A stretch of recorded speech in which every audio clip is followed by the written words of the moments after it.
ಇದೇನೋ ನಂಗೆ ಅರ್ಥ ಆಗ್ತಿಲ್ಲ ನೋಡು.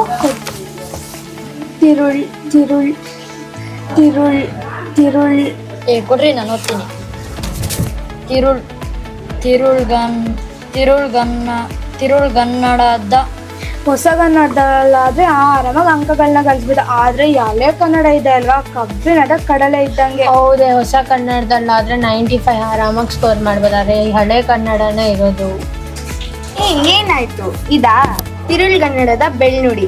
ಯಾಕೆ ಟೆನ್ಷನ್ ತಗೊಂತೀರಾ? ನಮ್ಮ ಟೀಚರ್ಸ್ ಇದಾರಲ್ಲ, 90+ ಹೆಂಗ್ ಸ್ಕೋರ್ ಮಾಡ್ಬೇಕು ಅಂತ ಹೇಳ್ಕೊಡ್ತಾರೆ. ಬನ್ನಿ ಹೋಗೋಣ. ಮ್ಯಾಮ್, ಇದು ಡೌಟ್ ಇದೆ ಮ್ಯಾಮ್.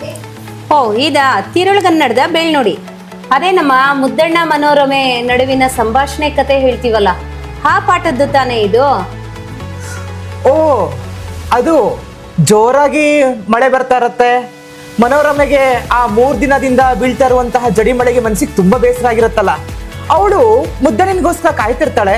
ಮುದ್ದಣ್ಣ ಬಂದಿದ ತಕ್ಷಣ ಅವಳು ಒಳಗೆ ಹೋಗಿ ನೀರ್ ತಗೊಂಬಂದ್ ಕೊಟ್ಟು, ಕಾಲ್ ತೊಳ್ಕೊಂಡಿದ್ದಾದ್ಮೇಲೆ ಕೈ ಹಿಡ್ಕೊಂಡು ಒಳಮನೆಗೆ ಹೋಗಿ ಮಣೆ ಹಾಕಿ ಕುಳ್ಳರಿಸಿ ಆಮೇಲೆ ಉಪಚಾರ ಮಾಡ್ತಾಳೆ.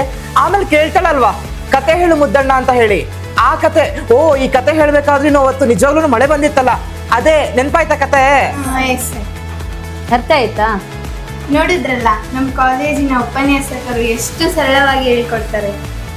ನಮ್ಮ ಕಾಲೇಜಲ್ಲಿ ಕನ್ನಡ ಪಾಠನ ಕೇವಲ ಪಠ್ಯಪುಸ್ತಕಕ್ಕೆ ಮಾತ್ರ ಸೀಮಿತಗೊಳಿಸದೆ ಅವ್ರಿಗೆ ಓದೋದಕ್ಕೆ, ಬರೆಯೋದಕ್ಕೆ, ಅಭಿನಯಿಸೋದಕ್ಕೆ ಎಲ್ಲ ರೀತಿಯ ಸ್ಕಿಲ್ಸ್ ಅನ್ನ ಕಲಿಸ್ಕೊಡ್ತೀವಿ. ಜೊತೆಗೆ ಸ್ಟೂಡೆಂಟ್ಸ್ ಅಲ್ಲಿ ಇರುವಂತಹ ಸ್ಕಿಲ್ಸ್ ಅನ್ನ ಗುರುತಿಸಿ ಅವ್ರಿಗೆ ಅವರ ಕಲೆಯನ್ನ ಗುರುತಿಸಿ ಅವ್ರಿಗೆ ತರಬೇತಿಯನ್ನ ಕೊಟ್ಟು ಅವ್ರಿಗೆ ಸರಿಯಾದಂತಹ ವೇದಿಕೆಯನ್ನು ಕೂಡ ಕಲ್ಪಿಸ್ಕೊಡ್ತೀವಿ. ಜೊತೆಗೆ PUCಯಲ್ಲಿ ಪರ್ಸೆಂಟೇಜ್ ಬಹಳ ಮುಖ್ಯ ಆಗಿರೋದ್ರಿಂದ ಕನ್ನಡದಲ್ಲಿ ಉತ್ತಮ ಅಂಕಗಳನ್ನ ತೆಗೆದುಕೊಳ್ಳುವ ರೀತಿಯಲ್ಲಿ ನಾವು ಅವ್ರಿಗೆ ಟ್ರೈನಿಂಗ್ ಕೊಡ್ತೀವಿ. ಹಾಗಾಗಿ ಬನ್ನಿ, ನಿಮ್ಮ ಮಕ್ಕಳನ್ನ ನಮ್ಮ ಕಾಲೇಜಿಗೆ ಸೇರಿಸಿ ನಿಮ್ಮ ಮಕ್ಕಳ ಬಾಳನ್ನ ನೀವು ಸೇರಿ ಬೆಳಗಿಸೋಣ. ಬಹಳಷ್ಟು ವಿದ್ಯಾರ್ಥಿಗಳು ಇಂಗ್ಲಿಷ್ ಮೀಡಿಯಂ ಶಾಲೆಗಳಿಂದ ಬರೋದ್ರಿಂದ ಮಕ್ಕಳಿಗೆ ಕನ್ನಡ ಕಲಿಯಲು ಕಷ್ಟವಾಗುತ್ತದೆ. ಆದರೆ ನಮ್ಮ ಕಾಲೇಜಿನಲ್ಲಿ ಇಂಥ ವಿದ್ಯಾರ್ಥಿಗಳನ್ನ ಗುರುತಿಸಿ ಅವರಿಗೆ ವಿಶೇಷ ತರಗತಿಗಳನ್ನ ಕೊಟ್ಟು ಉತ್ತಮ ಫಲಿತಾಂಶ ಬರುವಂತೆ ಪ್ರೇರೇಪಿಸುತ್ತೇವೆ. ಕನ್ನಡ ನಮ್ಮ ಸಂಸ್ಕೃತಿ. ಹೌದು, ಕನ್ನಡ ಪಾಠದ ಮೂಲಕ ಜೀವನದ ಮೌಲ್ಯಗಳು, ನೈತಿಕ ಮೌಲ್ಯಗಳು ಹಾಗೂ ಸಾಮಾಜಿಕ ಮೌಲ್ಯಗಳನ್ನು ಕಲಿಸಿಕೊಡುತ್ತೇವೆ.